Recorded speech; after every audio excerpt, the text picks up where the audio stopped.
Hey guys, welcome back to my channel. कैसे आप सभी लोग। सो गाइस, आज का वीडियो बहुत इंपॉर्टेंट होने वाला है क्योंकि कल रात को मेरे साथ एक इंसिडेंट हुआ।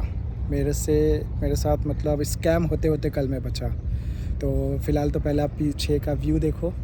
ये जो आप मेरे पीछे जो देख रहे हैं, ये है दुबई का जुमेराह बीच। ये बहुत ही फेमस बीच है और साथ ही साथ सेम जगह से ही आपको दुबई का बुर्ज खलीफा भी देखने को मिलता है। ये देखिए, ये पीछे आप देख रहे हैं, ये है दुबई का बुर्ज खलीफा। तो गाइस, मैं सीधा मुद्दे पे आता हूँ। तो दरअसल क्या हुआ था कि कल रात को लगभग 10:40 के आसपास बज रहा था। रात के 10:40, ठीक है, जो कि आपका यूएई टाइम के हिसाब से। तो क्या हुआ, मैं सो रहा था, अचानक मेरे पास एक कॉल आता है। कॉल में क्या होता है, वो मैंने कॉल देखा तो मैंने देखा +44 कोड है। मोस्टली मैं कॉल उठाता नहीं हूँ, लेकिन क्या है कि आपको पता है कि मैं आईटी में जॉब करता हूँ, तो नॉर्मली मेरे पास कॉल वगैरह आते रहते हैं यूएस वगैरह बाहर से, क्योंकि हम लोग सपोर्ट के लिए आए दिन कॉल करते रहते हैं ना। चाहे वो डेल से हो, एचपी से हो, जो भी है वो हमारे पास सपोर्ट के रिगार्डिंग जो है टेक्निकल सपोर्ट टीम वाले जो हमें कॉल करते रहते हैं, वो अलग केस है। तो मैंने उस हिसाब से सोचा कि शायद अपना ही कोई बंदा होगा, टेक्निकल बंदा, शायद कॉल किया होगा। तो +44 था, वो यूके का कोड है। तो मैंने कॉल पिक किया। तो कॉल पिक करने के बाद मुझे कोई अमेरिकन या यूएस एक्सेंट नहीं लगा, वो नॉर्मल हमारे जैसा ही इंग्लिश बोल रहा था, है ना। तो पता लग रहा था कि या तो वो इंडियन होगा या तो पाकिस्तानी होगा, है ना, क्योंकि जो जो वो जिस तरह से वो इंग्लिश बात कर रहे थे उससे पता लग जाता है कि या तो वो इंडियन या पाकिस्तानी होगा, जो भी है। तो कॉल पिक हुआ, मेरे से बोला कि आप सुमन बात कर रहे हैं। मैंने बोला हाँ, सुमन बात कर रहा हूँ। तो फिर उन्होंने बोला, मेरे से स्ट्रेटली बात करें, क्या आप मैं चाहता हूँ कि आप मेरे को कंफर्म करें कि क्या आप कोई भी क्रिमिनल या कुछ भी तरह का आप एक्टिविटी तो नहीं कर रहे हैं। मैंने बोला नहीं, मैं बिल्कुल ऐसा कुछ भी क्रिमिनल या ऐसा कुछ भी तरह का एक्टिविटी नहीं कर रहा हूँ, कोई भी गलत काम नहीं कर रहा हूँ। तो बोलने लगा माशाल्लाह, चलो अच्छी बात है। तो फिर मेरे से बोला कि आपका प्रोफेशन क्या है। तो मैंने बोला मेरा प्रोफेशन इंजीनियर है। बोला अच्छा। तो फिर मेरे को बोला कि आप यहाँ पर जो दुबई में रहते हैं, आप अकेले रहते हैं या विद फैमिली रहते हैं। तो मैंने बोला मैं अकेले रहता हूँ। तो बोला अच्छा। फिर मेरे से बोला कि आप जो यूज़ कर रहे हैं, मोबाइल डाटा यूज़ कर रहे हैं या वाईफाई यूज़ कर रहे हैं। मैंने बोला मैं होम वाईफाई यूज़ कर रहा हूँ। तो बोला चलो, क्योंकि ये जो भी मैं इन्फॉर्मेशन दे रहा था इससे मुझे पता है कि गलत कुछ होगा नहीं और वो गलत कुछ कर भी नहीं सकता। फिर मेरे को वो स्ट्रेटली जब वो कॉल किया था ना, तब वो मेरे को बोला था कि मैं दुबई पुलिस से बात कर रहा हूँ, आप सुमन जी से बात हो रही है। मैंने हाँ हाँ ऐसा ऐसा करके फिर मेरे से सारे इन्फॉर्मेशन पूछता गया।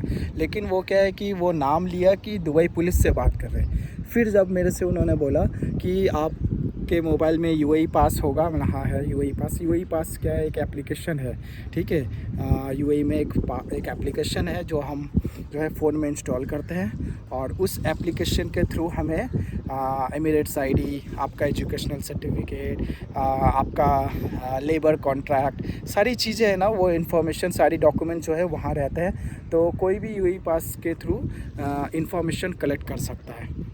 तो वो मेरे को डायरेक्टली मेरे को बोलने लगा कि आपके मोबाइल में यूएई पास है, आप उसको ओपन करें। मैंने ओपन किया। फिर उन्होंने बोला कि एक नोटिफिकेशन आया होगा आपके पास। तो मैंने देखा मेरे पास कोई नोटिफिकेशन नहीं आया था, पुराना नोटिफिकेशन था, लेकिन करंट लेटेस्ट अपडेट का लेटेस्ट कोई नोटिफिकेशन नहीं आया हुआ था। तो उन्होंने वो फिर से मेरे को कुछ तो किया। फिर मेरे पास एक नोटिफिकेशन आया। तो नोटिफिकेशन में ना वो काइंड ऑफ ओटीपी जैसा कुछ था और वो मेरे को नोटिफिकेशन वो एक तरह का ना फ्लैश मैसेज तरफ था कि या तो आप उसको नंबर बोल दो या तो आप डिक्लाइन कर दो। तो मैंने स्ट्रेट ना सोचा ना समझा, चाहे कोई भी हो, मैंने उसको बोला कि मैं आपको ओटीपी नहीं बता सकता और मैंने तुरंत उसको डिक्लाइन किया। जैसे ही डिक्लाइन किया, फिर उन्होंने बोला आपने क्यों डिक्लाइन किया, मैं आपको दोबारा भेजता हूँ। फिर मैंने फिर वापस से डिक्लाइन किया। फिर मेरे पास देखा मोबाइल पे टेक्स्ट मैसेज आया।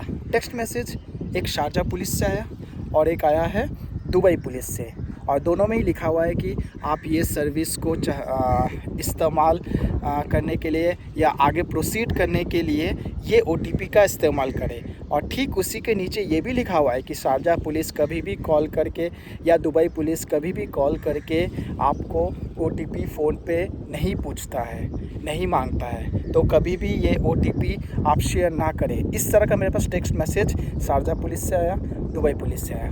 तो मैसेज तो आया, पर वो उसका मकसद था कि वो किसी भी तरह से वो मेरे से OTP हासिल कर ले। अगर मैं कल OTP बोल देता, वो जो फ्लैश मैसेज आया था या मैं टेक्स्ट मैसेज का, अगर मैं OTP उसको बोल देता, ऑन स्पॉट मैं बता रहा हूँ कल स्कैम हो जाता।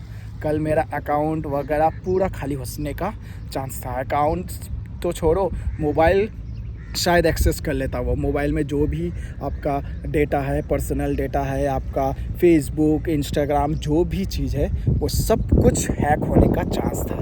तो तुरंत जैसे उसने 2 बार मेरे को नोटिफिकेशन भेजा, मैंने दोनों बार उसका डिक्लाइन किया और मैंने उसको क्लियरली बोला मैं आपको किसी भी तरह का OTP नहीं शेयर करने वाला। जैसे उसने सुना, उसने ना कुछ बोला ना कुछ सोचा, तुरंत कॉल डिस्कनेक्ट कर दिया। तो ये सीन था कल मेरे साथ कल हुआ।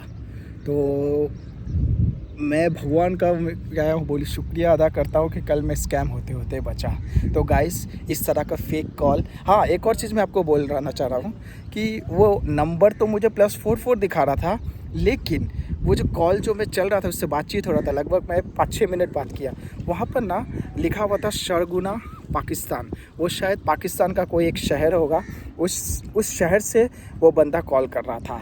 अब मुझे नहीं पता वो बंदा पाकिस्तान में बैठ के इस तरह का इलीगल गलत काम कर रहा है या इंडिया में बैठ के कर रहा है या UAE में बैठ के कर रहा है या कहाँ कौन सा देश में बैठ के कर रहा है, नहीं मालूम।